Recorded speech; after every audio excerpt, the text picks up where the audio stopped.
قال النبی صلی اللہ علیہ وسلم تہادوا تحابوا، نبی کریم صلی اللہ علیہ وسلم نے فرمایا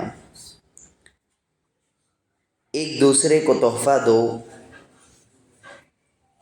تو تم آپس میں محبت کرنے لگو گے۔ محترم حاضرین، یہ حدیث امام بخاری رحمہ اللہ نے اپنی کتاب الادب المفرد میں ذکر کیے ہیں۔ ایک چھوٹی سی حدیث ہے۔ نبی کریم صلی اللہ علیہ وسلم کی جو باتیں ہوا کرتی ہیں، ہمیں اس بات پر یقین ہونا چاہیے کہ آپ کو جوامع الکلم عطا کیا گیا ہے۔ مطلب یہ کہ آپ کی باتیں بہت ہی مختصر ہوا کرتی ہیں۔ یہ اللہ تعالیٰ کی جانب سے ایک بہت بڑا معجزہ آپ کو دیا گیا ہے کہ آپ کی باتیں بہت ہی مختصر ہوتی ہیں، لیکن اس کے اندر معنی بڑا ہوتا ہے، تفصیل بڑی ہوتی ہے۔ تو اللہ کے رسول صلی اللہ علیہ وسلم نے یہ جو بات کہی تہادوا تحابوا، کہ تم تحفے تحائف ایک دوسرے میں دیا کرو، اس سے کیا ہوتا ہے؟ آپس میں الفتیں محبتیں بڑھتی ہیں۔ انسان کو چاہیے کہ اگر آپس میں اپنے بھائی سے محبت بڑھانا ہو تو پھر وہ کیا کرے؟ آپس میں ہدیے دے، تحفے تحائف سے نوازے۔ بے شک ایک دوسرے میں محبت بڑھانے کے لیے، جیسا کہ سلام سے متعلق بھی آتا ہے کہ ایک دوسرے کو سلام کرنا بارہا محبت کو بڑھاتا ہے، اور اسی طریقے سے ایک دوسرے کے ساتھ اچھے سی گفتگو یہ بھی محبت کو بڑھاتی ہے۔ یہ تمام چیزوں کو اپنانا چاہیے۔ جہاں پر نبی کریم صلی اللہ علیہ وسلم نے یہ تمام باتیں کہیں، وہیں پر یہ بھی کہا کہ تم کیا کرو؟ آپس میں تحفے تحائف دیا کرو۔ اس سے کیا ہوتا ہے؟ دلوں میں دوریاں ختم ہوتی ہیں، اس سے حسد، کینہ، کپٹ یہ سب دور ہوتا ہے، رشتوں میں مضبوطی آتی ہے۔ یہ صرف دوستوں میں نہیں، بلکہ میاں بیوی میں ہونا چاہیے، اولاد میں ہونا چاہیے، بھائی بھائی میں ہونا چاہیے، گھریلو جتنے بھی رشتہ دار ہیں ان میں ہونا چاہیے۔ ہمارے پاس ایک رواج ہے کہ اگر کچھ موقع ہو کسی سے ملنے کا، کہیں جانا ہو، تب تحفہ لے کر جاتے ہیں، یا خصوصی اعتبار سے جب شادی بیاہ کے مواقع ہوں تب ہم لوگ تحفے تحائف دیا کرتے ہیں، جبکہ ایسا معاملہ نہیں ہے۔ جتنا زیادہ دیں گے اتنا زیادہ محبت بڑھے گی، یہ نبی کریم صلی اللہ علیہ وسلم کا فرمان ہے، اور آپ کا بھی خود کا یہ فعل ہے کہ جب بھی آپ کو کوئی ہدیہ پیش کیا جاتا تو آپ اس کو قبول کر لیں۔ صدقہ اور خیرات نہیں، بلکہ ہدیہ اگر قبول دیا جائے تو پھر آپ قبول کرتے تھے، جیسا کہ سلمان الفارسی رضی اللہ عنہ سے متعلق آتا ہے کہ جب وہ نبی کریم صلی اللہ علیہ وسلم کے پاس پہلی مرتبہ جب آتے ہیں تو پھر زکوٰۃ کا مال لاتے ہیں تو آپ انکار کر دیتے ہیں، پھر اسی طریقے سے دوسرا صدقہ اور خیرات لاتے ہیں تو دوسروں میں تقسیم کر دیتے ہیں، پھر تیسرے دن جب ہدیہ لاتے تو خود بھی کھاتے اور دوسروں کو بھی دیتے۔ تو اس سے پتہ چلا کہ انسان کو چاہیے کہ ہدیہ قبول کرے اگر کوئی دیتے ہیں تو۔ ہاں، کچھ باتوں کا ضرور خیال رکھا جائے، اور وہ یہ کہ اگر کوئی بندہ ہدیہ دے رہا ہے تو اس کے دل میں یہ نہیں ہونا چاہیے کہ وہ بھی بدلے میں مجھے کچھ دے۔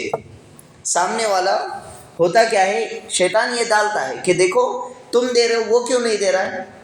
یہ معاملہ نہیں ہونا چاہیے۔ اگر وہ دینا ہے، محبت کو قائم رکھنا چاہتا ہے، وہ دے سکتا ہے تو دے، سامنے والا دے یا نہ دے اس سے کیا مطلب؟ آپ کو دینا ہے تو آپ دینا چاہیے۔ تو یہ بدلے کا یہ جو ہوتا ہے نا، تو پھر وہاں پر نیت کے مطابق اللہ تعالیٰ اس کا اجر میں اس کی کمی واقع ہو جاتی ہے، تو اس سے بچنا چاہیے۔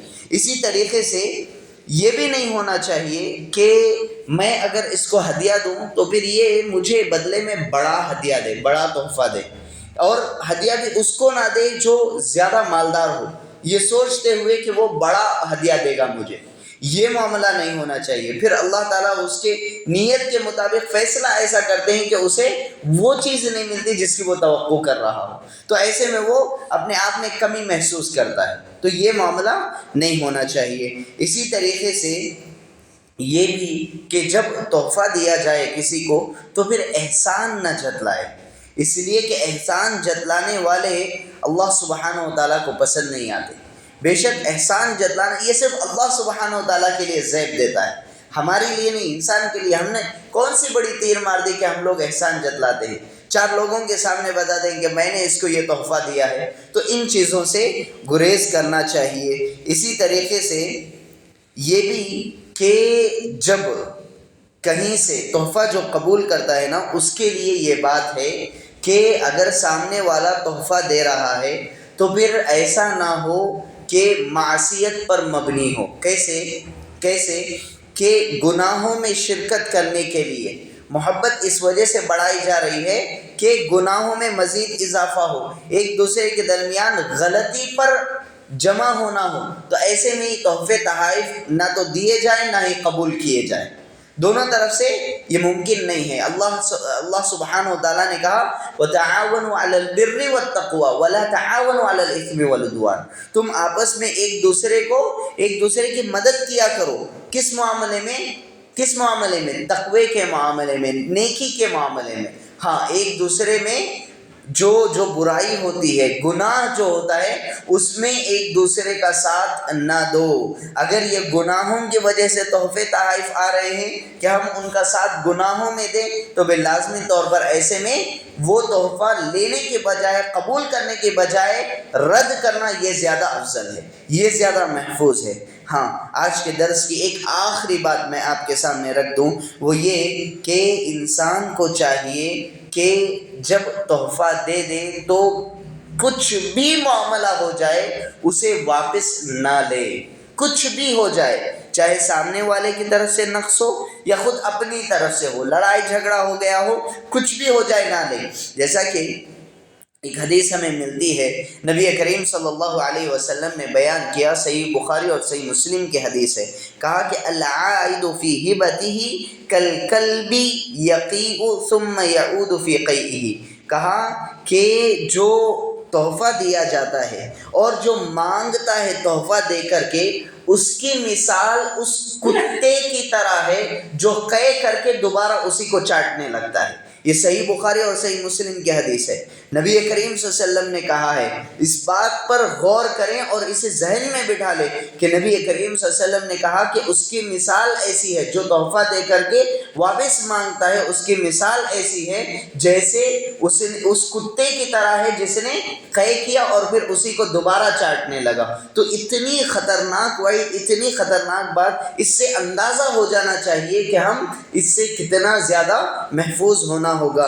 ایک واقعہ میں آپ کے سامنے رکھوں، عمر بن الخطاب رضی اللہ عنہ کا، وہ حدیث میں آتا ہے، صحیح بخاری اور صحیح مسلم کی حدیث ہے کہ وہ صدقہ سے متعلق آتا ہے۔ اس کو علماء اس میں بھی بیان کرتے ہیں کہ انہوں نے ایک گھوڑے کو کسی ایک شخص کو دے دیا۔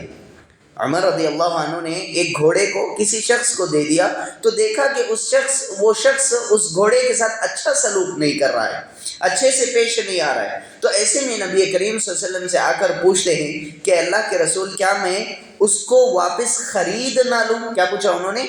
میں اس کو خرید نہ لوں، واپس میں لوں گا نہیں، ہدیہ دے چکا ہوں، اب میں اس کو لوں گا تو کیسے لوں گا؟ دام کے بدلے، پیسوں کے بدلے، میں اس کو خریدنا چاہتا ہوں، اس لیے کہ وجہ کیا ہے؟